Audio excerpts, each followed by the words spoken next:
अस्सलाम वालेकुम। Online users आवाज स्क्रीन कैमरा क्लियर है?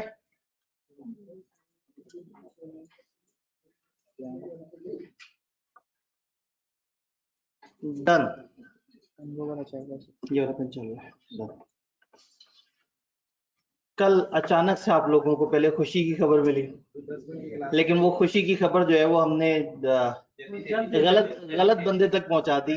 तो वो जो है, बस मुझे थोड़ा सा दुखी हुआ कि थोड़ा सा देर हो गई, नहीं तो पहले बता दिया होता ना तो सारे नया सवाल शुरू करते हैं, आराम से 1 घंटे तक खेलते रहे आप। मैं वही तो कह रहा हूँ ना, क्योंकि उनको बिल्कुल जब खत्म करने लगे थे तब खबर मिली।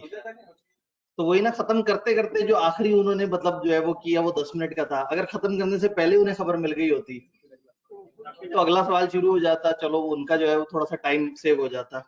तो बहरहाल कोशिश ये की है कि आप लोग मिस ना करें, ऐसा ना हो कहीं क्लास नहीं हुई तो हमें पढ़ने को नहीं मिला।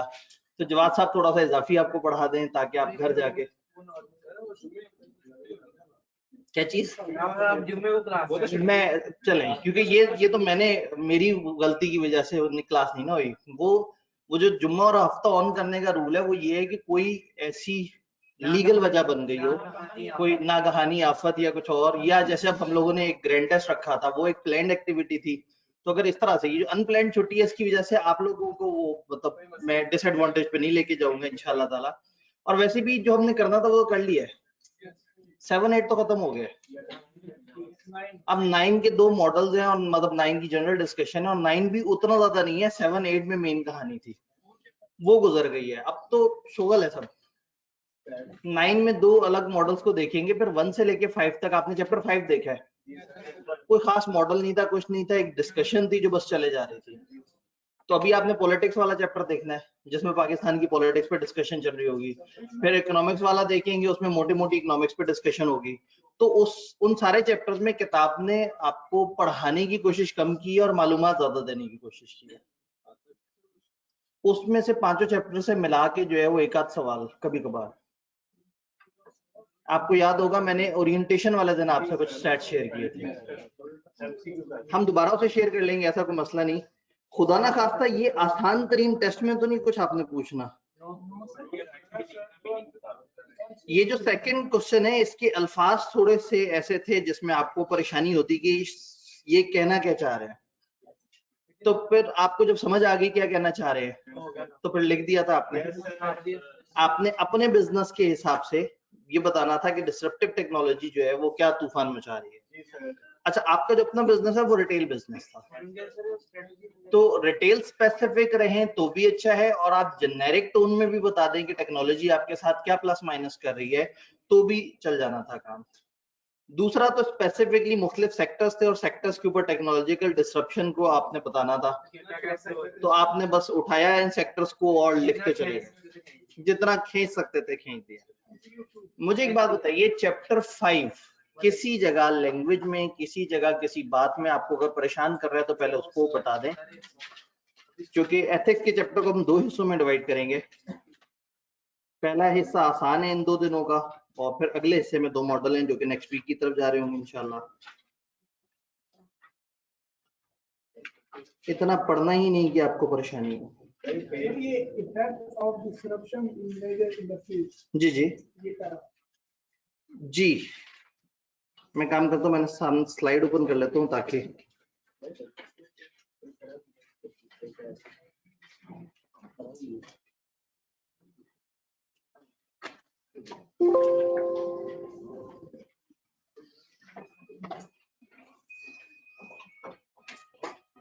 अच्छा ठीक है, ये एक जनरल सी डिस्कशन है। ये डिस्कशन हम एक्सप्रेसली नहीं कर सके थे, लेकिन आपको याद होगा कि जब हमने टेक्नोलॉजी की बात की थी तो हमने उसी वक्त ये कहा था कि टेक्नोलॉजी ने दुनिया के बिजनेसेस को कहां से कहां पहुंचा दिया।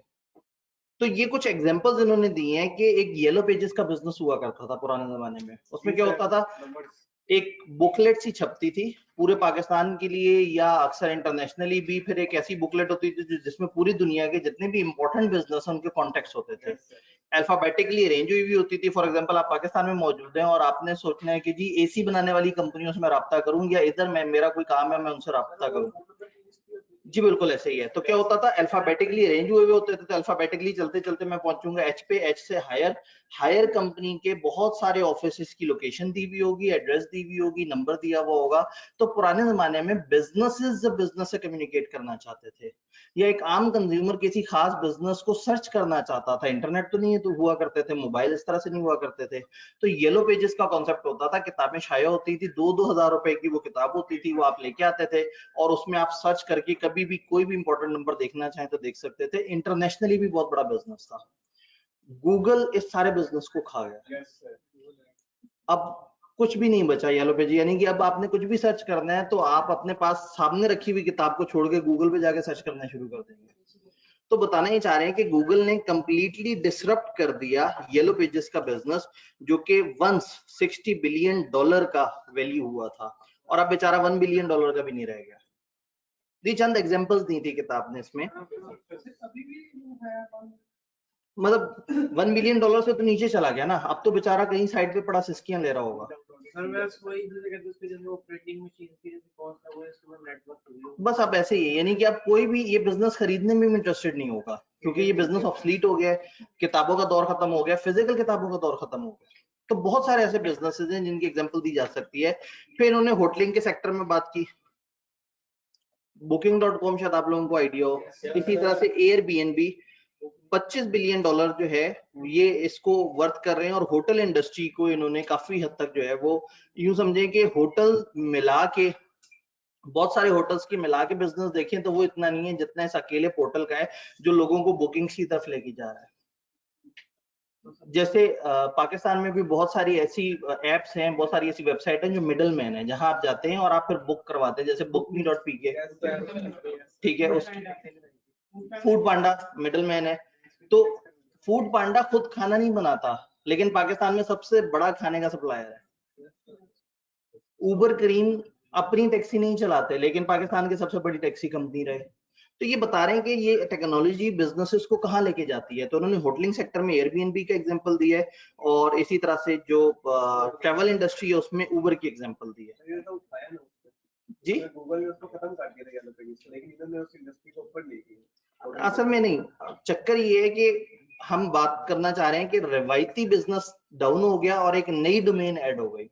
तो येलो पेजेस का जो बिजनेस है वो ठप हो गया, और उस जैसा ऑनलाइन बिजनेस चल पड़ा, तो येलो पेजेस रिप्लेस हो गया। तो बताने ही चाह रहे हैं कि पुराना बिजनेस ठंडा हो गया, रिप्लेस हो गया। मतलब अगर आज भी एक टैक्सी वाला जो है वो किसी जगह अपनी टैक्सी लेके खड़ा हुआ है और इंतजार कर रहा है कि कस्टमर मेरे पास आएगा, मेरे से बातचीत करेगा, तो वो बिल्कुल फारेग है। क्योंकि आज कस्टमर ने जो है वो बिल्कुल उसके घर से 2 मिनट के फासले पे टैक्सी स्टैंड भी हो तो भी अपने घर बैठ के अपने मोबाइल से क्रीम मंगवाएगा, क्योंकि रेट भी सामने नजर आ रहा होगा, डेस्टिनेशन पहले से बता देगा। आप पहले वहां जाओ, पहले तो बार्गेन करते हैं, फिर उसके बाद जो है वो आपके साथ जो है वो लोकेशन के मसले फिर उन्हें समझाना पड़ता है, फिर उन तक जाना पड़ता है, फिर घर से सवारियां उठानी पड़ती हैं। तो ये आप उबर करीम से घर बैठे बैठे ऐप पे ऑर्डर करते हैं, सारा कुछ हो जाता है। सबसे बड़ी बात सेफ्टी कंपनी है, थोड़ा सा आप जरा ज्यादा इजी रहते हैं, आपको सारा ट्रैक नजर आ रहा होता है कि आप जो है वो कहाँ कहाँ ट्रैवल कर रहे हैं, या आपका कोई फैमिली मेंबर जा रहा है तो वो किस तरह से ट्रैवल कर रहा है, पूरी हिस्ट्री, सारी चीजें।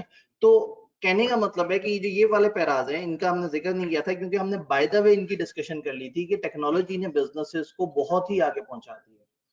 तो ये 3 एग्जांपल्स इन्होंने दिए हैं, तो ये याद करने की जरूरत नहीं है, ये बस जस्ट उन्होंने बाय द वे डिस्कशन की और आगे कहा है कि अब हम आपको कुछ सेक्टर्स में बताते हैं अलग अलग कौन कौन से बिजनेसेस में टेक्नोलॉजी ने क्या किया। जी चैप्टर 5 से रिलेटेड कोई बात जो आपको लगता है कि मिस हुई, जो कि नहीं समझ आ रही?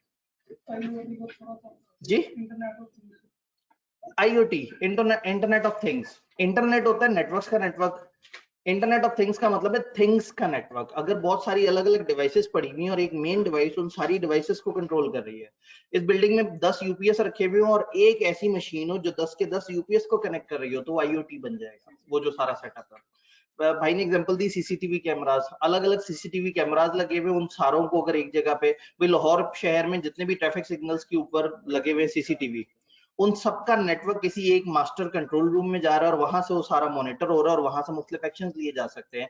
तो ये भी IoT है। इंटरनेट ऑफ थिंग्स का मतलब है बहुत सारी चीजों को एक नेटवर्क में जोड़ दिया और वो नेटवर्क उन सबको कंबाइंड दिखा रहा है और आप उस नेटवर्क के थ्रू उन चीजों को कंट्रोल कर सकते हैं। कोई कैमरा बंद करना है, किसी कैमरे की डायरेक्शन थोड़ी सी चेंज करनी है, तो आप बैठे बैठे अपने कंट्रोल रूम से कर सकते हैं। जी और यहाँ पे उसने वो पावर जनरेशन के साथ जी, इधर उन्होंने आईओटी की एग्जांपल दी है पावर सेक्टर के अंदर। उन्होंने क्या किया कि अगर एक इलाके में बहुत सारे फीडर्स हैं और बहुत सारे जगह पे जैसे हमारे मुख्तलिफ खंबे हैं, खंबों से दरमियान तार जा रही है। अब ये खंबे और ये सारी चीजें जो फिजिकल तारे हैं जो सामने नजर आ रही हैं, ये हमारे यहाँ बहुत ज्यादा होता है। अक्सर मुल्कों में अंडरग्राउंड वायरिंग का कॉन्सेप्ट होता है कि ये चीजें सामने ना आए। ऐसे ही अब बहुत सारी जो हमारी कॉलोनीज हैं उनके अंदर, जैसे बैरिया के अंदर अंडरग्राउंड वायरिंग का कॉन्सेप्ट है, बहुत सारी और नई जो कॉलोनीज हैं उधर भी काम हो रहा है। तो किताब ने एग्जांपल दी है पावर सेक्टर के अंदर इंटरनेट ऑफ थिंग्स की, कि अगर पावर सेक्टर में मुख्तलिफ एरियाज कनेक्ट हुए हुए हैं एक मेन सर्वर से, तो वहां से बिजली का फ्लो ऊपर नीचे कर सकते हैं, कैलकुलेट कर सकते हैं, किस एरिया में डिस्टर्बेंस है उसे देख सकते हैं, कौन से पीस से लेके कौन से पीस के दरमियान तार डैमेज है, कहाँ पे सिग्नल ड्रॉप हो रहे हैं, ये सारी चीजें आप एक कंट्रोल रूम से बैठ के मॉनिटर कर सकते हैं। तो वो एग्जांपल देने की कोशिश की है कि देखिए पावर सेक्टर में आईटी कितना ज्यादा फायदा ले गया जब हमने आईओटी का कॉन्सेप्ट दिया। जी, चैप्टर 5 कंप्लीट में कोई परेशानी? क्या टेक्नोलॉजी से आप लोग हम आहंग हो गए? Yes sir. पेस्टल 6 चीजों से मिलकर बना है, उसमें एक चीज टेक्नोलॉजिकल फैक्टर है। आपने अपने इर्द गिर्द की एनवायरनमेंट में जो देखना होता है ना, एक तो ये है कि अपने आप को देखना है, एक है कंपेटिटर को देखना है। अपने आप को चैप्टर 8 में देख लिया, कंपेटिटर्स को चैप्टर 7 में देख लिया, चैप्टर 9 में मैथ्स की बात करेंगे और फिर 1 से लेके 5 तक आपको अपने बिजनेस के बाहर की एनवायरनमेंट के बारे में बताएंगे। तो हमारा बिजनेस तो यहाँ खड़ा हुआ है, बाहर की दुनिया में टेक्नोलॉजी क्या कर रही है, एक्सटर्नली टेक्नोलॉजिकल डिसरप्शंस क्या हो रही है और मेरा बिजनेस उस चीज को कैसे एज ले सकता है, ये चैप्टर 5 में हमने पढ़ा। तो 1 से लेके 5 तक ये सारे चैप्टर्स ऐसे हैं जिसमें जेनेरिक डिस्कशन है। 4 के अंदर थोड़ी सी क्रैमिंग है क्योंकि थोड़ी सी खुश आईटी की बातें हैं। अदरवाइज ये चैप्टर्स 1 to 5 जो है वो सिर्फ स्किमिंग के लिए है, सिर्फ अंडरस्टैंडिंग डेवलप करनी है, मोटा मोटा आइडिया ले लेना है कि अगर वहां से एक लॉजिकल सवाल आए तो आप उसको आंसर कर सकें। वापस इधर आते हैं, चैप्टर 5 में आप लोगों के चेहरे से लग रहा है कि कोई सवाल नहीं है। ऑनलाइन में हमारे पास 2 चीजें,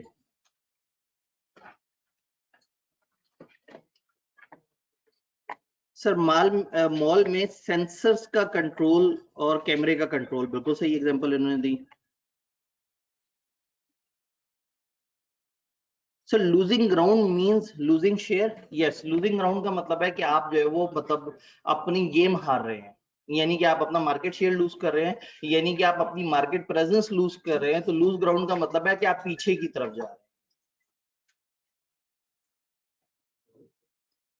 सर फिजिकल में जो बच्चे सवाल पूछते हैं वो ऑनलाइन को सुनाई नहीं देते, तो आप आंसर रिपीट कर दिया करें, सिर्फ आपका आंसर पता चलता है, कभी कभी समझ नहीं आती। चलें, अगर कोई सवाल जो है वो रिपीट होने लायक है तो वो मैं बीच में, असल में यहाँ पे सवाल कम और गुफ्तगू ज्यादा चल रही होती है। ये एक लंबी डिस्कशन है लेकिन पढ़नी जरूरी है, शायद कुछ और लोग भी इस तरह से हो। I have enrolled myself last week, I asked TA, उन्होंने कहा कि 7 से लेक्चर्स लें और 7 से पीछे से कवर करें, बट ऐसे सीक्वेंस नहीं बन रहा, और अगर लेक्चर 1 से स्टार्ट करें तो डबल लेक्चर। ठीक है जी, मुझे समझ आ गई है। असल में कुछ स्टूडेंट जो दरमियान में आते हैं और फिर उसके बाद कॉलेज वाले कहते हैं जी पीछे वाला तो रिकॉर्डेड पड़े हुए हैं, आप वो भी देखते रहे और साथ साथ क्लासेस भी ले लें। उन लोगों ने क्या करना है, उन्होंने करना ये है कि ये 4 days a week test day और 3 दिन जो हम डिस्कशन कर रहे हैं ये क्लास के साथ साथ चलना है। उसके बाद वीकेंड्स के ऊपर अगर वो रिवाइज कर सकें, पीछे की रिवीजन में जो इंपॉर्टेंट चीज है वो 7 और 8 है चैप्टर, तो अगर उसकी रिवीजन कर सके, नहीं तो आपको थोड़ा सा अगर आप वेट कर ले, भी सिर्फ क्लास के साथ साथ चले। और दिसंबर में आपको तकरीबन कोई 10 ऐसे दिन मिलेंगे जिसमें आप अपनी तैयारी पीछे से कवर कर सकते हैं। इस वाली क्लास को एक हफ्ता ऑफ होगा और हफ्ते के एंड के करीब फ्राइडे या सैटरडे टाइप के डे पे हम मिड टर्म कर रहे होंगे। तो जब हफ्ता ऑफ होगा तो पिछले थर्सडे से ऑफ चल रहा होगा, यानी कि पिछले फ्राइडे से, तो फ्राइडे से लेके संडे तक 10 दिन मिल जाएंगे। अगर आप में से किसी का भी कुछ पेंडिंग है या वो लोग जिन्होंने बाद में ज्वाइन किया है वो भी क्लास के साथ साथ चलते रहे, वो जब 10 दिन आएंगे तो फिर वो उस मिड टर्म के चक्कर में मत पड़े। जो लोग लेट आए हैं वो उन 10 दिनों में अपना पीछे वाली जो चीजें हैं वो कवर कर एट अ मिनिमम चैप्टर 7 और 8, ये 2 मेन प्री रेक्विजिट हैं, ये कवर होने चाहिए। चैप्टर 5 लाइफ में किसी भी वक्त पढ़ा जा सकता है, पेपर से बेशक 15 दिन पहले पढ़ ले, लेकिन 7 और 8 जो है ना वो कीमती चीज है जो अभी तक मिस हुआ आपका। Sir peer to peer agreement क्या होता है? पीयर कुलीग को कहते हैं।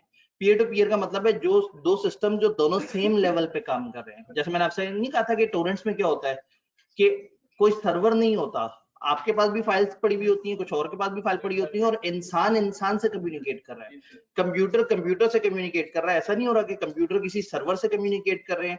तो सर्वर और क्लाइंट अलग होता है, और पीयर टू पीयर का मतलब होता है सेम लेवल के कंप्यूटर आपस में कनेक्ट कर रहे हैं। कोई बड़ा कोई छोटा कंप्यूटर नहीं है, कोई सर्वर कोई क्लाइंट नहीं है, सबके सब बराबर लेवल पे है। तो पीयर टू पीयर का मतलब है सेम रैंक की चीजें जब आपस में कम्युनिकेट करें। सर आज आप लेट हैं और जूस नहीं मिल रहा। लेट होने का जो हमने क्राइटेरिया रखा हुआ है, आज तो मतलब मैं पीछे ना 2 दिन लगातार ऐसे किया कि जब मैं टाइम पे आया तो सर क्लास पढ़ा रहे होते थे, तो वो भी बेचारे बाहर निकल के परेशान हो जाते थे। तो इसलिए मैं खुद से इखलाकन 5-1 मिनट लेट आता हूँ, ताकि जाने वाला टीचर भी जो है ना अनकंफर्टेबल फील ना करे। तो वो 5 मिनट जो इखलाकन टाइम था, उसमें आज मैं 5 मिनट लेट, मैं 10 मिनट पे क्लास में आ गया था। हाँ, लेकिन ये इनको स्टार्ट करते करते 2-3 मिनट लग गए थे, तो हमने क्राइटेरिया 20 मिनट का रखा हुआ है। 15 मिनट।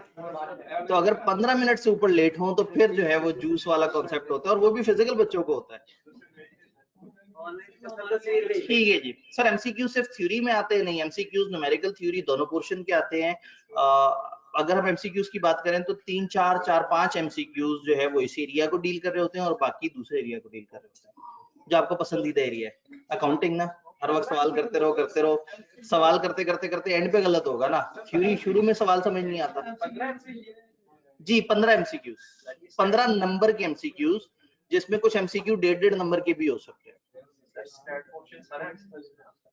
जी क्या सवाल ये कि क्या स्टैट पोर्शन सारा एमसीक्यूज में आता है? प्रॉब्लम ये है कि हमारे पास इतना बड़ा डाटा बैंक नहीं है कि हम गेस कर सके। आज तक 2 अटेम्प्ट्स हुई हैं, दोनों में स्टैट्स में एमसीक्यूज आए हैं, लेकिन एक अटेम्प्ट में स्टैट का 9 नंबर का सवाल भी है, 9 या 7।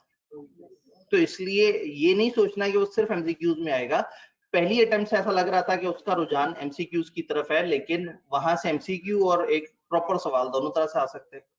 तो स्टैट की आपको क्या परेशानी है?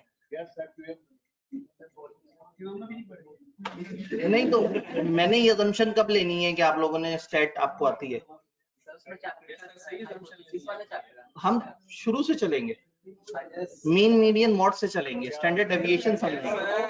ठीक है जी, परेशान नहीं होना आप। परेशान वो जिनको क्या कहते हैं, वो क्या होता है वो पंजाबी में, कि परेशान हो जिन्हां दे पीरां दा मसला है, ते पता नहीं कोई इस तरह से करके, कोई इस तरह की कोई कहावत होती है पंजाबी में। तो मतलब आपको क्या परेशानी है? अगर सेहतमंद रहे, हयात रहे, तो इंशाल्लाह ताला कोशिश करेंगे कि आपकी जिंदगी आसान करें। इससे बड़ा तो दावा नहीं ना कर सकते भाई। जिंदगी सेहत तो नहीं कंट्रोल में, लेकिन अगर मौजूद हुए और कोशिश कर सके तो इंशाल्लाह क्लास के अंदर आपको स्टैट समझ आ जाएगी, बाद में भूल जाएगी। जैसे आप अकाउंटिंग में भी करते हैं, क्लास में समझ लेते हैं सारा, बाद में भूल गए होते हैं। बस ये कहते हैं कि मुझे सर की देखी हुई वीडियो नजर आ जाए ना, बस फौरन से सवाल चल पड़ेगा। आप सवाल खुद से भी करते हैं ना?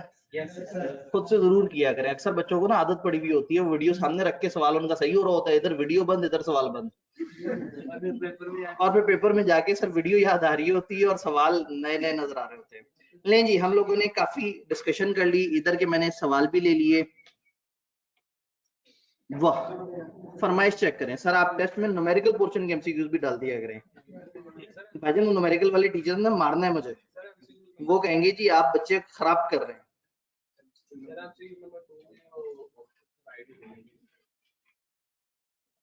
जी भाई बहुत देर से जागे, मतलब टेस्ट की डिस्कशन हो के उसमें बातें करके, ठीक है, तो उसके बाद से अगले वाले चैप्टर 5 की डिस्कशन, उसके सवाल खत्म हो गए, जब आपके सारे सवाल जीरो हो गए, आप लोगों ने मैंने पूछा कोई सवाल, आपने कहा नो,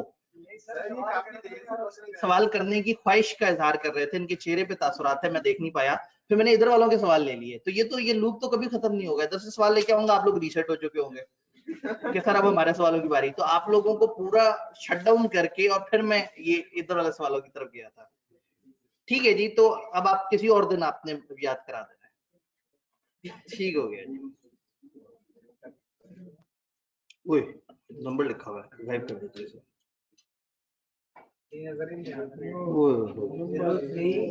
नंबर नजर नहीं आ रहा, बस ठीक है, मसला ही कोई। ईमेल एड्रेस लिखा नजर आ रहा है। ये किसी टाइम पे जोश खिताबत में जो है वो मैं लिख गया हूँगा कि अगर कोई सवाल है तो मुझे ईमेल कर दें। जी ये नंबर आपके पास पहले से ही है, दरमियान वाले 4 के हैं, लग तो एक जैसे रहे हैं। ये 0, अच्छा जी, ये ऑनलाइन वाले बच्चों को साफ नजर आ रहा है, फिजिकल वालों के पास जो है ना वो लाइन कटी हुई है। एथिकल डिसीजन मेकिंग बेचारा इतना साइड पे क्यों है, यहाँ पे बस इतनी सारी जगह। इन्होंने कहा फिजिकल वालों को भी थोड़ा सा डिसएडवांटेज पे रखें। मेरा एक सवाल है, एथिक्स का बिजनेस से क्या ताल्लुक? मेरे तो ख्याल में ये दो अलग अलग चीजें हैं। ना करें मतलब आप एथिक्स को फॉलो करेंगे तो बिजनेस तो रुल जाएगा भाई। अगर एथिक्स फॉलो करें तो क्लासों में बच्चों के दरमियान गैप होना चाहिए, क्लास में उतने बच्चे होने चाहिए जिसके बाद क्लास के अंदर हब्स ना हो, सीढ़ियां इतनी खुली होनी चाहिए कि लोग गुजरते हुए एक दूसरे से बिला वजह ना टकराएं, बच्चों को प्रॉपर जो है वो अपनी जिंदगी गुजारने के जो वो वसाइल हैं वो प्रोवाइड होने चाहिए। कैंपस में जगह जगह पानी का एक वो लगा हुआ होना चाहिए, वो भी अच्छे वाले पानी का, गुरमे शुरमे या कोई नेस्ले वगैरह का पानी लगा हुआ हो।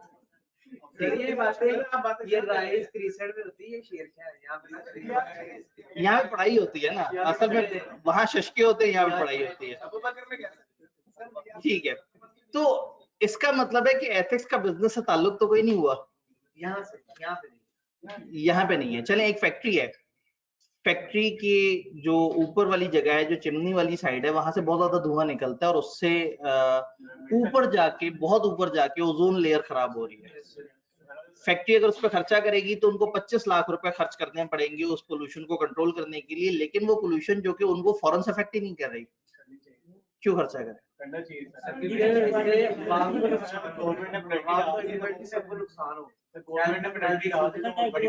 जी भाई ने फिर घबरा के कहा कि अगर गवर्नमेंट ने पेनल्टी डाल दी तो हमें खर्चा ज्यादा पड़ जाएगा। यानी अभी भी इंसानियत का तो एहसास हमें नहीं है, हम अभी भी अपने बिजनेस का सोच रहे हैं। तो बिजनेस और एथिक्स, ये एक बड़ी इंपॉर्टेंट डिबेट है कि बिजनेसमैन को एथिकल होना चाहिए या नहीं होना चाहिए। एथिक्स की कॉस्ट होती है, क्या कॉस्ट होती है एथिक्स की? एथिक्स की रिक्वायरमेंट, फॉर एग्जांपल हम यहाँ से बाहर सड़क से गुजरने वालों के लिए सड़क तंग कर देते हैं जब बाइक्स और गाड़ियां खड़ी होती हैं। एथिक्स ये कहते हैं कि आप दूर कहीं एक जगह किराए पे लें, उस जगह पे बच्चों को बाइक्स और गाड़ियां खड़ी करने का कहें, वहां से एक शटल सर्विस कॉलेज के लिए चलाएं, तो सड़क पे सामने गुजरने वाले डिस्टर्ब नहीं होंगे। अब इस एथिक्स की कोई कॉस्ट तो है ना, ठीक है। फैक्ट्री के ऊपर चिमनी लगाने की कॉस्ट तो है, इर्द गिर्द के लोग आपके शोर से डिस्टर्ब ना हो, इस चीज की कॉस्ट तो है। एक क्लास में जरूरत से ज्यादा बच्चे ना भरे जाएं, इसकी कॉस्ट तो है। तो हर बिजनेस को डिफरेंट डिफरेंट कॉस्ट बेयर करनी पड़ती है अगर वो एथिकल हो रहे। बिजनेस को किस किस जगह एथिकल होना चाहिए, क्या क्या मतलब एथिक्स में क्या क्या कवर होना चाहिए? ऑनलाइन फिजिकल अगर आप बताएं, लोगों के साथ फ्रॉड्स नहीं करने चाहिए, और पब्लिक इंटरेस्ट के लिए कुछ करना चाहिए और लोगों के मफाद के अगेंस्ट नहीं जाना चाहिए। जी, लोगों का डाटा अनऑथराइज इस्तेमाल नहीं करना चाहिए, पर्सनल मकासद के लिए इस्तेमाल नहीं करना चाहिए। प्रोफेशनल बिहेवियर अप्लाई करना चाहिए, मोनोपोली क्रिएट नहीं करनी चाहिए। ऑनलाइन में जवाब आया, कॉन्फिडेंशियलिटी को बरकरार रखना चाहिए। जी, क्या करना चाहिए? एनवायरनमेंट की प्रोटेक्शन करनी चाहिए, सारे जेंडर्स को क्लासेस देनी चाहिए। जी, अब आप देखें कि इस एथिक्स की कितनी बड़ी कॉस्ट होगी। कैंपस को मतलब उसका पैटर्न चेंज करना पड़ेगा। अभी जितने आजाद तरीके से आप लोग जिंदगियां गुजार रहे हैं, फिर आप लोग सहम सहम की जिंदगी गुजारेंगे, फिर आपको खामखा अच्छे कपड़े पहनने पड़ जाएंगे। अभी सुकून से आप सिर्फ पढ़ाई पे फोकस करते हैं, इजी होके चलते हैं, एक ही जेंडर है कैंपस में, आराम से मतलब जो है ना वो लाइब्रेरीज में इकट्ठे बैठ के पढ़ ले, जो भी वो है, तो कोई टेंशन नहीं है। Campus is very easy. तो बिजनेस और एथिक्स दोनों को साइड बाय साइड चलना चाहिए। लेट आने पे जूस पिलाना चाहिए एथिक्स। आप लेट आए? अच्छा, हाँ तो बिल्कुल ऐसे ही है, मैं तो मानता हूँ। आप तो खुद मेरे ख्याल में उस क्लास से हैं जिसमें जूस बहुत ज्यादा हुए थे। लास्ट टाइम कमती लोग, ठीक है, वो जो हाइट ही थी, वो जो कितनी 85,000 वाली हाइट थी, ठीक है। तो वो लास्ट टाइम एक ऐसी क्लास थी, वो ऐसे टाइम पे थी, उस वक्त फाइनल के साथ भी कुछ ऐसा क्लैश था कि मैं बहुत ज्यादा वहां लेट आता था। तो उधर वो लोग फाइन इकट्ठे करते गए, बीच में रमजान भी आया, तो रमजान पहले वो होता था हम फाइन फौरन से कंज्यूम कर लेते, तो रमजान आया तो बच्चों ने फाइन जोड़ना शुरू कर दिया, तो जुड़ते जुड़ते इतना हो गया कि पूरी क्लास की हाइट ही हो गई। लेकिन उसमें शराइत रख दी थी, मिड टर्म दिया हो बच्चे ने और रजिस्टर बनाया हो, तो उन शराइत पे पूरा उतरने वाले बच्चे उतने ज्यादा नहीं थे, लेकिन बहरहाल सम हो जितना फाइन इकट्ठा हुआ तो उसमें कोई 10-11 हजार ऊपर डाले और हाइटी कवर हो गई थी। 30 ऊपर डाला था, चले 55 इकट्ठा हुआ था, ठीक है, सही है। नहीं 85 का तो बिल था, फिर मुझे मेरे कार्ड पे डिस्काउंट भी मिला था थोड़ा सा, वो मैंने छुपा ली थी बात। जी, रीजनेबल प्रॉफिट अर्न करना चाहिए, बिल्कुल सही कहा है सर। सॉफ्ट और पोलाइट बिहेवियर होना चाहिए, स्टेक होल्डर्स का ख्याल रखना चाहिए, क्रेडिटर्स को तंग नहीं करना चाहिए, लोगों के पैसे टाइम पे अदा करने चाहिए।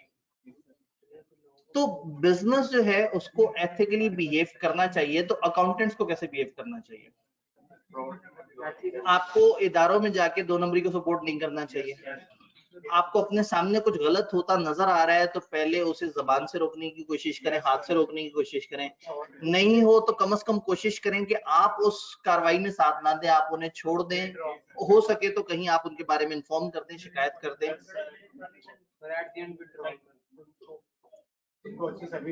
अच्छा, टैक्स चोरी करना चाहिए? क्यों? टैक्स तो पहुंचेगा ही नहीं ना सही हाथों में। टैक्स जब सही हाथों में नहीं पहुंचेगा तो बजाय इसके कि आप टैक्स उधर दें जिन्होंने खर्चना नहीं है, आप टैक्स चोरी करें, अपने प्रॉफिट बढ़ाएं। आपके प्रॉफिट बढ़ेंगे, आपकी कंपनी री इन्वेस्ट करेगी अपने ऊपर, आप ज्यादा लोगों को सर्विस प्रोवाइड करेंगे और आप ज्यादा अच्छी सर्विस कर सकेंगे। एथिकल नहीं है। लेकिन इसके अंदर भी 2 कैटेगरी है, एक अवॉइडेंस भी होती है, एक एवेजन भी होती है। जी, ये अकाउंटेंट्स ने कुछ टर्मिनोलॉजीज निकाली हैं कि टैक्स में अवॉइडेंस भी होती है और एवेजन भी होती है। जब आप जो है वो बिल्कुल, जब आपको सामने जहन्नुम नजर आ रही होती है ना, तो फिर दिल में अपने आप को बंदा तसल्ली देता है कि नहीं ये जो है ना, ये एवेजन नहीं थी, अवॉइडेंस। अब आपसे अगर मैं पूछूंगा जी एवेजन और अवॉइडेंस में क्या फर्क है, तो आप कहेंगे सर एवेजन तो चोरी है, अवॉइडेंस चालाक चोरी है। अवॉइडेंस जो है उसमें एक अकाउंटेंट अपनी नॉलेज को भरपूर तरीके से इस्तेमाल करके टैक्स के रूल्स के दरमियान जो लूप होल्स हैं उनको एक्सप्लॉइट करके अपने एम्प्लॉयर को या अपने क्लाइंट को ऐसे तरीके सजेस्ट करता है जिससे वो टैक्स चोरी जैसे घिनौने जुर्म के बजाय टैक्स को अवॉइड कर सके, जो कि इंतहाई मुकद्दस तरीका है टैक्स को चोरी करने का, क्योंकि अकाउंटेंट ने रूल्स के अंदर रहते हुए, देखें इंटेंशन पीछे क्या थी, टैक्स नहीं देना। और मजे की बात है कि हम तो जिस मजहब को मानते हैं वो कहता है कि अमाल का दारोमदार। अब आगे शक्ल आप जो मर्जी बदल दें, जो मर्जी कहते हैं मैंने इस रूल को यूं एक्सप्लॉइट किया, इस रूल को यूं एक्सप्लॉइट किया, टेक्निकली आपके दिल को पता है कि आपने क्या किया। तो एथिक्स दिल से निकलते हैं, ये किसी किताब में लिखे नहीं जा सकते, इसकी एक एक्सप्रेसिव लिस्ट नहीं दी जा सकती कि these are the ethical conduct जो आपने फॉलो करने हैं। तो जब इसकी कोई एक्सप्रेस लिस्ट नहीं दी जा सकती तो हमारी किताब हमें क्या सिखाएगी? लेकिन बिजनेस के अंदर दी जा सकती है ना कि ये रूल फॉलो करने हैं। बिजनेस के लिए फिर कोड ऑफ कंडक्ट बनाया जा सकता है कि वो उन्हें गाइड करे, मोटा मोटा गाइड कर दे कि एक बिजनेस में क्लेम है, इनको पता हो एक किताब पढ़ के कि हाँ भाई हमने कौन कौन सी एहतियात करनी है। फिर एक बंदा अगर चार्टर्ड अकाउंटेंट बने या सीए की तरफ आ रहा हो तो उसको कम से कम समझाने के लिए, चलो वो दिल से सोचे हुआ उसका अपना मामला है, लेकिन कम से कम उसको किताबी फॉर्म में कुछ तो दिखाया जाए। देन आईकेप ने कोड ऑफ एथिक्स डेवलप किया, जो कि इंटरनेशनल कोड ऑफ एथिक्स को इन्होंने अडॉप्ट किया और वो स्टूडेंट्स और चार्टर्ड अकाउंटेंट्स को अप्लाई कर दिया। चार्टर्ड अकाउंटेंट्स ने उसे मस्ट फॉलो करना और स्टूडेंट ने उसे फॉलो करना, ये सोचते हुए कि कल को मैंने चार्टर्ड अकाउंटेंट बनना है। तो चार्टर्ड अकाउंटेंट्स के लिए आईकेप का जो कोड ऑफ एथिक्स है उसने हमें कुछ एथिकल बातें बताई हैं, और अगर आप किसी जगह एथिकल कंफ्यूजन में फंस जाए तो उससे कैसे निकलेंगे उसका एक मॉडल बताया है। लेकिन अल्हम्दुलिल्लाह वो मॉडल हमारे सिलेबस में नहीं है, बेसिक डिस्कशन हमारे सिलेबस में है, लेकिन जो टैक्स जो एथिक्स का एक मॉडल है जिसमें आप अनएथिकल चीजों से अपने आप को बचाने की कोशिश करते हैं, शायद आपको याद आ रहा हो, उसको कॉन्सेप्चुअल फ्रेमवर्क कहते हैं। ऑडिट में भी उसके बारे में पढ़ेंगे, FR2 में भी उसके बारे में पढ़ेंगे, लेकिन यहाँ हम सिर्फ फंडामेंटल प्रिंसिपल का जिक्र करेंगे जो आपने इतनी दफा पढ़े हुए हैं कि आप तंग आके कहेंगे सर ये तो हमें आते हैं, आप आगे चलें, है ना। पक्की बात है ना। जब मैं 5 फंडामेंटल प्रिंसिपल का जिक्र करूंगा तो आप कहेंगे सर ये हमें आता है, आप आगे चले। नहीं, हम ऐसा नहीं कहेंगे। ठीक हो गया। जनरल सी डिस्कशन, एथिक्स मॉरल फिलॉसफी भी कहलाता है। अगर आपके पास किताब में लिखी हुई डिस्क्रिप्शन मेरे से डिफरेंट हो तो आपने मुझे बता देना है। Ethics, also called moral philosophy, is a branch of philosophy that defines and explains the concept of right and wrong, value, good and bad conduct, just and unjust decision.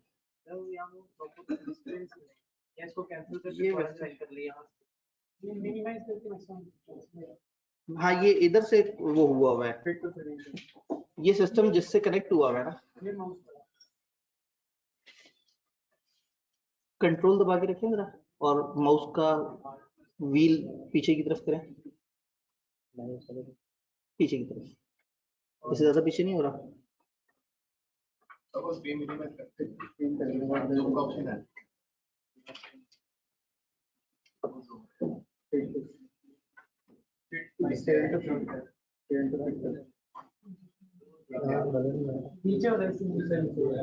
एक भाई ने कहा sir tax avoidance legally allow है। मैंने कब कहा legally allow नहीं है, मैं तो एथिक्स की बात कर रहा हूँ।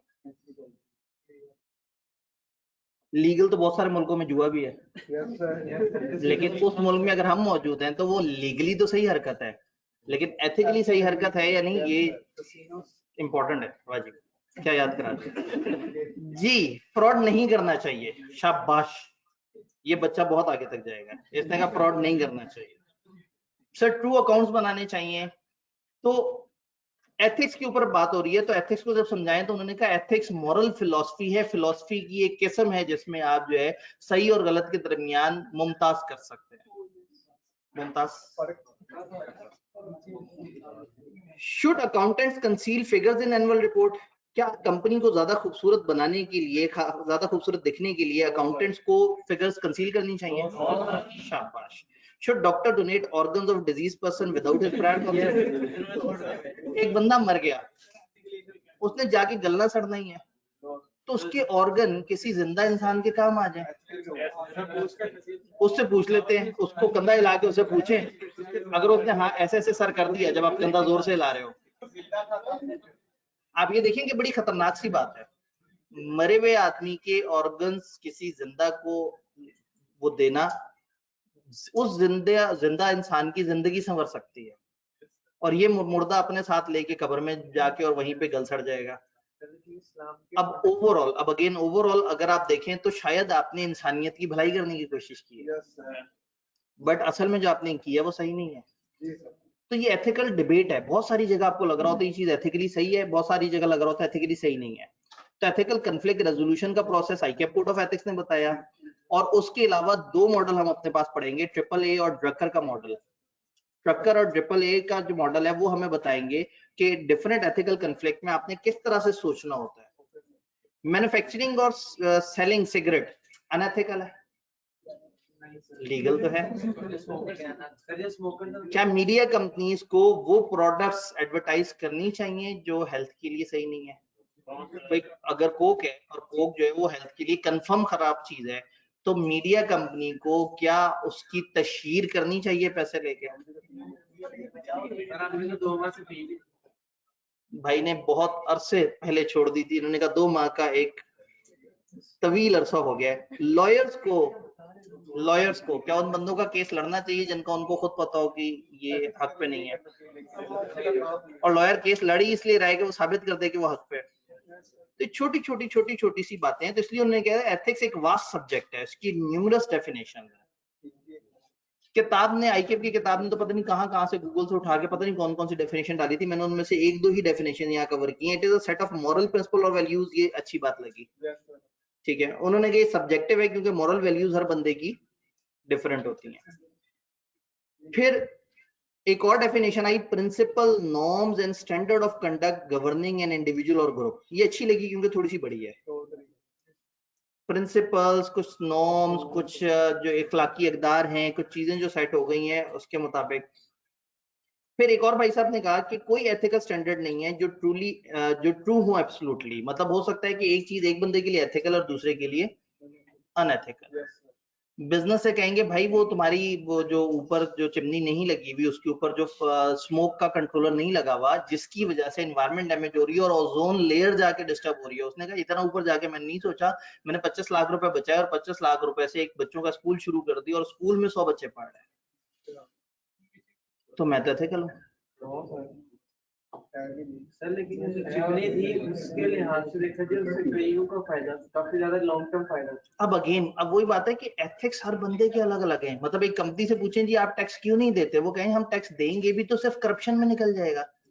हम टैक्स नहीं देते, हम प्लानिंग करके टैक्स को कम कर लेते हैं और जितना हमने बचाया होता है उसके आधे से ज्यादा हम लोग अपनी पब्लिक पे लगा देते हैं। हम उनको फ्री गुड्स दे देते हैं, हम उनको सर्विसेज दे देते हैं, हम उनके लिए कुछ सड़क बना देते हैं, उनके लिए अपने इलाके के आसपास जो है वो सोसाइटी बना देते हैं। तो एथिक्स हर बंदे के फर्क है। हर बंदा जो कर रहा है उसको एथिकल मानता है और जो दूसरा कर रहा है उसको अनएथिकल मानता है। किसी भी सियासतदान से उसके किसी भी मौकफ के ऊपर उठा के बात कर लो, वो हमेशा कहेगा कि मैं सही बात कर रहा हूँ। तो इंसान हमेशा अपने आप को सही मानता है। तो एथिक्स हर किसी के लिए फर्क है, ये बताने की कोशिश की है। ऑर्गेनाइजेशन में rule of ethical conduct develop किए जाते हैं जिसमें कुछ बिहेवियर्स, कुछ चीजें लिख दी जाती हैं ताकि लोग उन्हें देखें और उनको समझें। किताब हमें जस्ट एक आइडिया देना चाह रही है और आपने भी बस सिर्फ पढ़ते चले जाना, याद करने की ख्वाहिश नहीं करनी।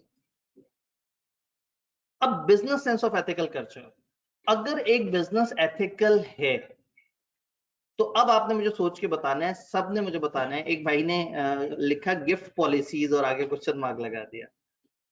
ये जो है ना पता नहीं किस तरफ इशारा कर रहे हैं, मुझे नहीं ना समझ आई।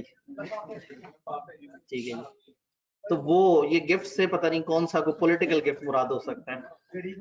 ठीक है, पता नहीं किस घड़ी का जिक्र कर दिया उन्होंने, मैंने ऐसा कोई लफ्ज इस्तेमाल नहीं किया। ये अनएथिकल है।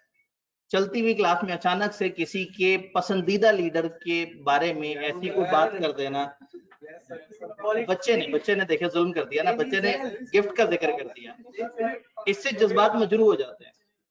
तो देखिए ये भी अनएथिकल है। मतलब ख्याल करना चाहिए कि ऐसी डिस्कशन ना हो, ख्याल करना चाहिए ऐसे सेंसिटिव पॉइंट्स, ऐसी बातें जिससे आपके यकीन में कोई कमी आए, आपके मुहिब्बे वतन लीडर पे जो आपका होता है, जो आप पसंद करते हैं, तो ऐसी बातों से गुरेज करना चाहिए। ठीक है जी सर, इसको किक कर दें क्लास से। ओए होए, एक बच्चा जो है ना वो बहुत ज्यादा। सर डिस्क्लेमर चलवा दें।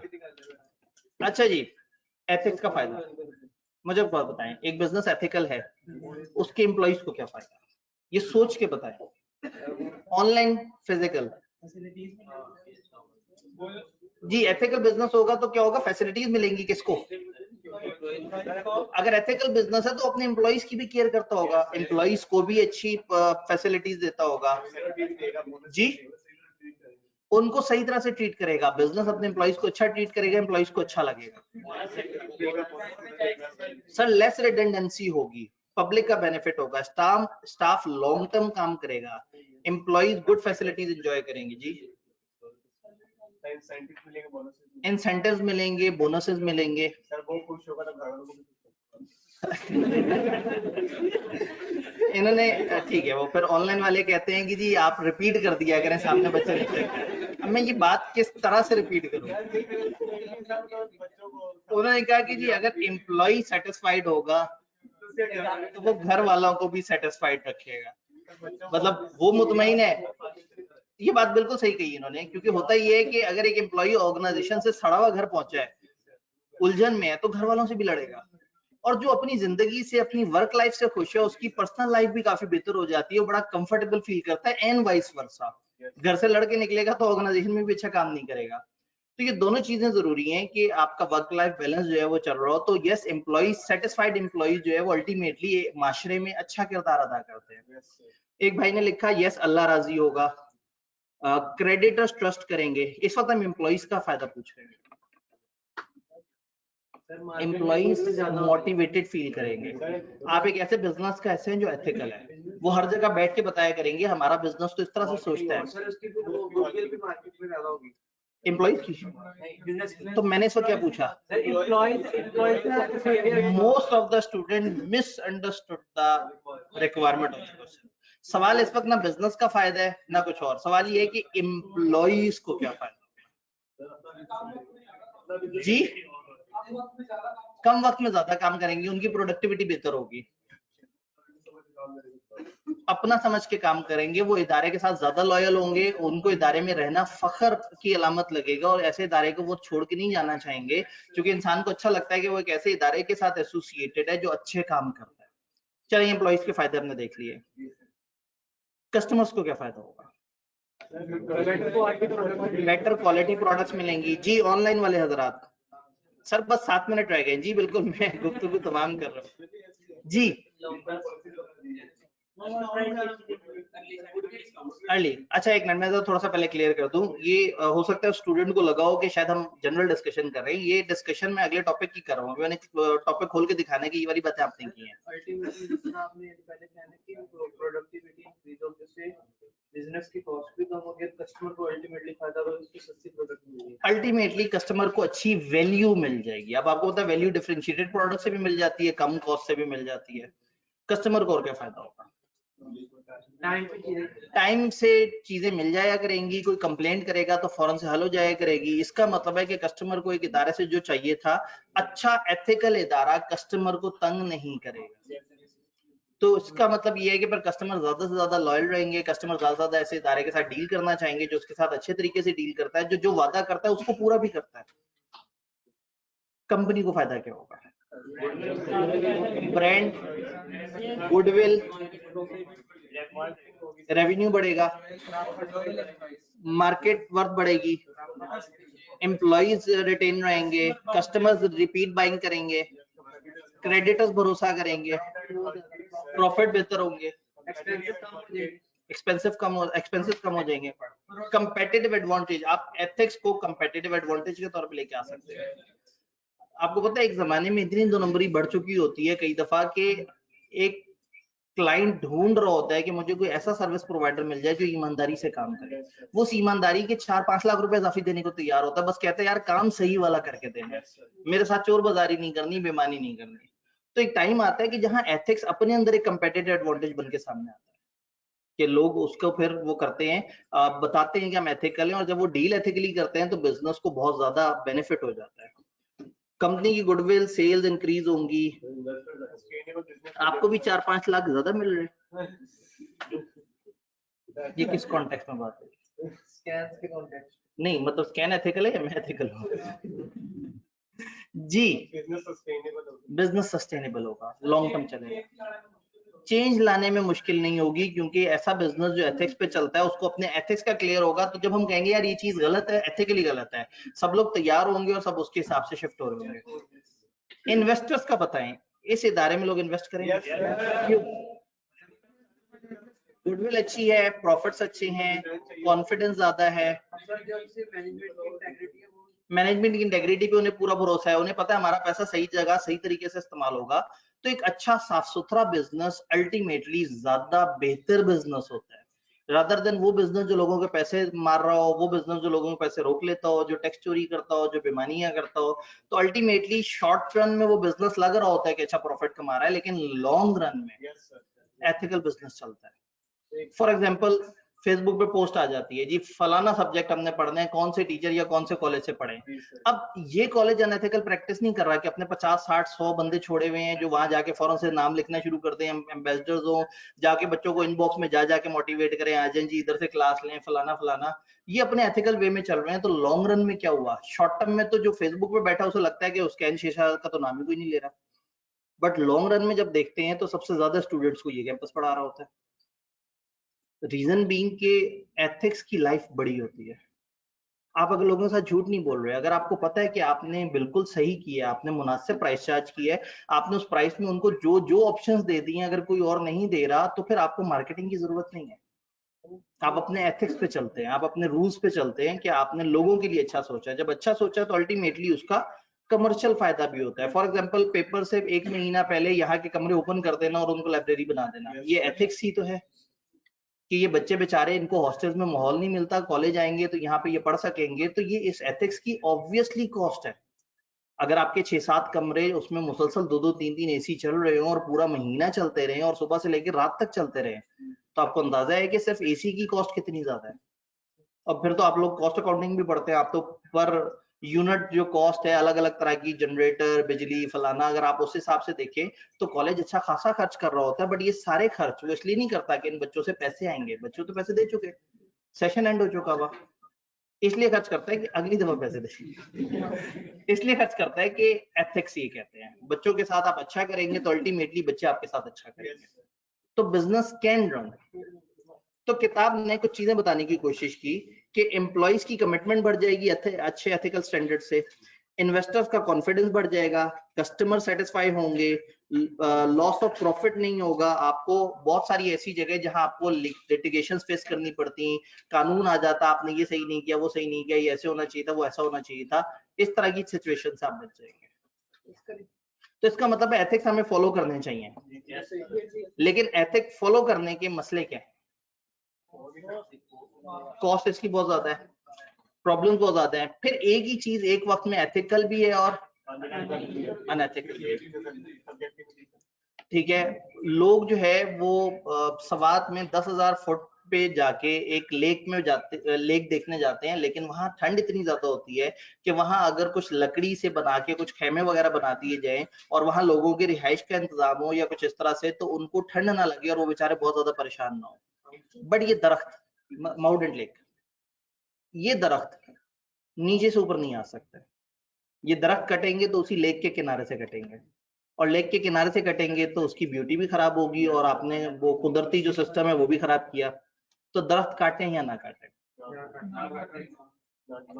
मरने दे लोगों को ठंड में। दूसरे कैंप्स पे खर्चा करें, महंगे महंगे कैंप्स लगाएं, अच्छे मजबूत मोटे कैंप्स ऐसे हों जिसमें लोगों को जो है वो गर्मी ना लगे। अच्छा, खाने भी बनाने वहां पे, गैस तो नहीं होगी उतनी हाइट पे, उसके लिए भी आपको लकड़ी चाहिए। अन्य का दूसरी चीजें मिल जाती हैं, मतलब वो सिलेंडर नीचे से भर के ऊपर तक लेके जाए। इलेक्ट्रिक स्टोव्स ले आए, बिजली पे बनाए। अब बिजली वहां कौन लेके आएगा? बैटरी चार्ज कैसे होगी? गाड़ी की पेट्रोल। यानी कि आप लोग जो है वो बिजनेस को बिल्कुल ही डुबो के रख देंगे। इसका मतलब ये हुआ कि अगर मुझे ये कहना एथिकल लग रहा था तो आपको ये सुनना एथिकल नहीं लगा, ये प्रॉब्लम है। एथिक्स में ये डायलेमा है ना कि एक चीज आप करें वो भी एथिकल है, एक चीज ना करें वो भी एथिकल है। एक बच्चा आके जो है वो मेरे सामने फूट फूट के रोना शुरू कर देता है, सर मुझे समझ नहीं आ रही मेरी गलती क्या है, मैं पेपर रीचेक कराना चाहता हूँ, आई के मुझे बिला वजह फेल कर देता है, ये देखें 12 नंबर उसके रिजल्ट में। अब इस वक्त वो बेचारा फूट फूट के रो रहा है और वो ये कह रहा है कि सर मैं बिल्कुल ठीक था और आप बताएं मैं ठीक था ना। अब बताएं, अगर बच्चे को सही शक्ल दिखाई जाए, हकीकत बताई जाए, तो बच्चा और फूट फूट के रोएगा, बेचारा जो है वो भाग जाएगा सीए छोड़ के, परेशान हो जाएगा, जिंदगी में अपने ऊपर कभी भरोसा नहीं करेगा कि मुझे टीचर ने जलील कर दिया। और अगर उसे झूठी तसल्ली दे दी कि नहीं नहीं यार तुम ही तो सही आदमी थे, तो वो अगली दफा भी फेल हो जाएगा। तो इसका मतलब ये हुआ कि देयर आर सर्टेन सिचुएशन जहां पे एक एथिकल डायलेमा में आ जाते हैं, एक ऐसी सिचुएशन में आ जाते हैं जहां पे कुछ करना भी सही है, कुछ ना करना भी सही है। आप वहां पे वो एक्शन लेंगे तो भी सही है, वो एक्शन नहीं लेंगे तो भी सही है। तो फिर आपको समझ नहीं आती कि आप एक्शन लें या ना लें। इसका हल क्या होगा? इसका हल है 3 मॉडल्स। आईकेप का कोड ऑफ एथिक्स एक मॉडल बताता है जो आप FR2 और ऑडिट में पढ़ेंगे, कॉन्सेप्चुअल फ्रेमवर्क। फिर 2 मॉडल्स बिजनेस स्टडीज आपको बताती हैं जो कि हम अगले वीक में पढ़ रहे होंगे इंशाल्लाह ताला। तो ये ओवरऑल एथिकल डायलेमा के ऊपर बात है कि एथिकल डायलेमा एक अजीबोगरीब सी सिचुएशन है वेयर आप एथिक्स को फॉलो करना तो चाहते हैं, लेकिन अगर आप करेंगे तो एक एथिक को फॉलो करते करते कोई दूसरा एथिक खराब हो जाएगा। जैसे आपने पढ़ा होगा कि इंटेग्रिटी, ईमानदारी बड़ी जरूरी है, और आपने ये भी पढ़ा होगा कि कॉन्फिडेंशियलिटी भी बड़ी जरूरी है। किसी आप जिस बिजनेस में नौकरी करते हैं उसकी कोई इंफॉर्मेशन बाहर के बंदों को बताना सही नहीं है। और आपका बिजनेस टैक्स चोरी कर रहा है और आपको पता लगा है, रूल ये है कि बाहर के लोगों को ना बताएं इंफॉर्मेशन, और दूसरा रूल ये है कि बेईमान लोगों का साथ भी ना दें। अब हम फंस गए हैं, अगर हम बता देते हैं टैक्स अथॉरिटी को कि टैक्स चोरी हुआ तो हमने कॉन्फिडेंशियलिटी तोड़ दी। और अगर हम ना बताएं तो इंटेग्रिटी ऑनेस्टी हमने तोड़ दी। वो तब अलाउड है जब उन्होंने मांगी हो इन्फॉर्मेशन। मेरी इस सारी कहानी में कहीं पे भी टैक्स वालों ने हमसे इन्फॉर्मेशन नहीं मांगी, मुझे पता लगा टैक्स की चोरी और मेरे से कोई पूछ भी नहीं रहा। अब मेरा ज़मीर मुझे बार बार कह रहा है कि जाओ और टैक्स वालों को बता दो टैक्स चोरी का, और अगर उनके बगैर मांगे मैं अपने इदारे की कॉन्फिडेंशियल इन्फॉर्मेशन उन्हें दे दूं तो अपने इदारे के साथ नाइंसाफी है। पर ये भी तो हो सकता है इदारे से पूछ रहे हैं कि आपने टैक्स चोरी हुई तो फॉर्म पूरा करें। अगेन अब इसका मतलब ये है कि हम अपने इदारे को बताएं कि ये टैक्स चोरी हो रहा है, क्या कर रहे हैं, और वो फिर भी एक्शन न लें। तो फिर हमें एथिकल कन्फ्लिक्ट के मॉडल्स बताएंगे कि आपको क्या करना होगा ऐसी सिचुएशन जहां पे एक एक्शन लेना भी एथिकल है और ना लेना भी एथिकल। जी विसल ब्लोइंग हर ऑर्गेनाइजेशन में नहीं होती, ना हर ऑर्गेनाइजेशन में उसकी पॉलिसी होती है। तो एथिक्स जो है वो एक बहुत ही जजमेंटल चीज है। ये बेचारे 2 सफे 1.5 सफे तक यही डिस्कशन करते रहे कि एथिक्स क्या है, एथिकल डायलेमा क्या है। Ethical issue is a problem, situation or opportunity that requires an individual, group or organization to choose among several actions that must be evaluated as right or wrong, ethical or unethical. बहुत सारी option आपके पास है, tax वालों को बता दें, कुछ ना करें, खामोश रहें, कंपनी छोड़ दें, इन सारे ऑप्शन में से आपने क्या ऑप्शन चूज करना है, ये एक एथिकल इशू है। आपको समझना होगा कि क्या है क्या नहीं। कुछ चीजें हमेशा सही नहीं होती, कुछ चीजें हमेशा गलत नहीं होती। अगेन वही बात है कि एक जिंदा बंदा मर रहा है, अगर उसको उस वक्त ऑर्गन मिल जाएगा तो वो जी जाएगा, और एक बंदा मर चुका है, उसके ऑर्गन ने अब उसके काम नहीं आना, लेकिन मरने से पहले आप उससे इजाजत नहीं ले सके और उसके कुछ वाली वर्षा भी नजर नहीं आ रहे, बंदे की लाश सामने पड़ी हुई है, देखी जाएगी।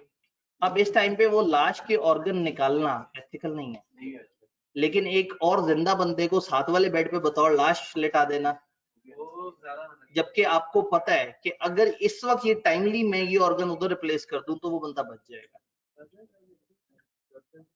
अब देखें आप क्या क्या ऑप्शन है।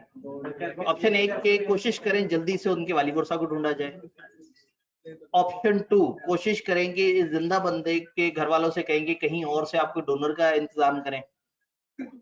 फॉर एग्जाम्पल ऑर्गन भी ऐसा हो जो 2 ना होते हो, जैसे दिल, जैसे गुर्दे छुर्दे तो लोग एक दूसरे को वो कर देते हैं, डोनेट कर देते हैं। आंखें डोनेट कर सकते हैं, चलो एक आंख डोनेट कर दी, तो दिल तो कोई डोनेट करेगा तो जो डोनेट करेगा वो मर जाएगा, ठीक है। कोई किसी को दिल देता है तो मर जाता है ना, खत्म हो जाता है। तो अपना दिल डोनेट करेगा तो ठीक है, वो इखलाकी तौर पे मर जाता है, हाँ वो तबाह हो चुका होता है। तो इस वक्त ये फिजिकल दिल की बात हो रही है कि कोई पता लगेगा एडिट करके पीछे कुछ सॉन्ग्स चल रहे होंगे, बाहर भी ऐसी फनकारी लगाती है ना। तो ये एक प्रॉब्लम है कि हम एथिकली क्या करें। एथिकल डायलेमा है, हर चीज सही नहीं होती और हर चीज गलत भी नहीं होती। मुर्दा बंदे का कोई ऑर्गन निकालना सुनने में बड़ा गलत और गलीज लग रहा है, लेकिन शायद इस वक्त उससे बड़ी इबादत कोई नहीं। शायद एक बंदा आके कहे यार और क्या है, जिंदगी बचा रहे हो आप एक इंसान की, छोड़ दो सारी बातें, छोड़ दो सारे फतवे, इंसान बचाओ। एक तरफ ये मामला चल पड़ेगा और एक तरफ लोग कहेंगे यार लाश की बेहुरमती कर रहे हो, इस्लाम ने कहाँ इजाजत दी है इस तरह की बात करने की। आप इजाजत तो लेते, आपको लग रहा था आप उसके वाली वर्षा, कुछ ना कुछ कोई बंदा ट्रेस कर लो, उससे इजाजत ले लो। तो यहाँ पे ना अलग अलग स्कूल ऑफ थॉट आएंगे और डॉक्टर की उस हरकत को आधे लोग सही कह रहे होंगे, आधे गलत कह रहे होंगे। तो एथिकल डायलेमा यही है, यानी कि हम कहते हैं कि कोई भी चीज एंटायरिटी में राइट और रॉन्ग नहीं होता। आपके पास मुख्तलिफ ऑप्शन होती है, उनमें से किसी एक को चूज करना होता है, जिसमें इसको हम कहते हैं लेसर इवल। हर ऑप्शन की कुछ ना कुछ बुराई है, तो आप उस ऑप्शन को चूज करते हैं जिसमें सबसे कम बुराई, ठीक है। मतलब वही बात है कि आपके सामने फॉर एग्जांपल आपके फादर को कि कनपट्टी पे रिवॉल्वर रखा हुआ एक दहशतगर्द ने, और दूसरी तरफ एक बम बंधा हुआ है और वहां पे 250 लोग हैं और बम पे टाइमर चल रहा है और आपको बम वो करना आता है, डिफ्यूज करना आता है, और वो आपसे कह रहा है कि तुम अगर उधर गए तो तुम्हारे फादर को गोली मार दो। बाप इतनी मोहब्बत और 250 लोग बम, और आपके पास गोली नहीं है, वरना भाई ने आसान सोल्यूशन निकाला कि गोली उठा के उसको मार दें। पिस्तौल उसके पास है, फादर की कनपट्टी पे रखी हुई है, इधर लोग 250 है, वहां बम रखा हुआ है, बम तबाह हो सकता है। अब आप एथिकल डायलेमा में आ चुके हैं। फादर को बचाएं, फादर को ना बचाना कितनी घटिया हरकत है। आपने 250 अननोन लोगों के लिए अपने बाप को छोड़ दिया। शोले वाला सीन है भाईजान, वो खतरनाक सीन है, ऐसे नहीं, मतलब इतना नाचना थोड़ा मुश्किल हो जाएगा। नाचना नहीं सर, अच्छा सॉरी, पटरी को उठा देंगे, ठीक हो गया, ठीक हो गया। तो आप जिस मूवी की तरफ जा रहे हैं, मैं तो उसके क्लाइमेक्स पे जाऊंगा ना जी। एथिकल डायलेमा समझ आया? ये भी एथिकल डायलेमा है कि एक तरफ बंदा मर रहा है और एक तरफ अनएथिकल फरमाइश है। अच्छा जी, ये बसंती की बात नहीं कर रहे, ठीक है, ये भी आएगा सर आज जी। फादर को बचाएंगे, भाई ने फैसला दे दिया, मैं कह दिया फादर को बचाएं, 250 लोग मर जाए, वो 250 लोग पता नहीं कितने सारे लोगों के फादर होंगे, इतने बच्चों को यतीम कर दे। सर आप बताएं, आप क्या करेंगे? मैं क्या करूंगा, मैं चूटी काटूंगा और उससे वो ख्वाब से वापस आ जाऊंगा जी। तो इन्होंने कहा आप क्या करेंगे, ये हमें मॉडल सिखाएंगे, मॉडल्स पढ़ेंगे, वो हमें सिखाएंगे। पहला 1.5 सफा एथिक्स का आपने सिर्फ पढ़ना, आपको बहुत ज्यादा इसको दिल पे नहीं लेना, सिर्फ एक दफा अपनी आंखों से गुजारना है। कल वाली बातें जरा ध्यान से देखें।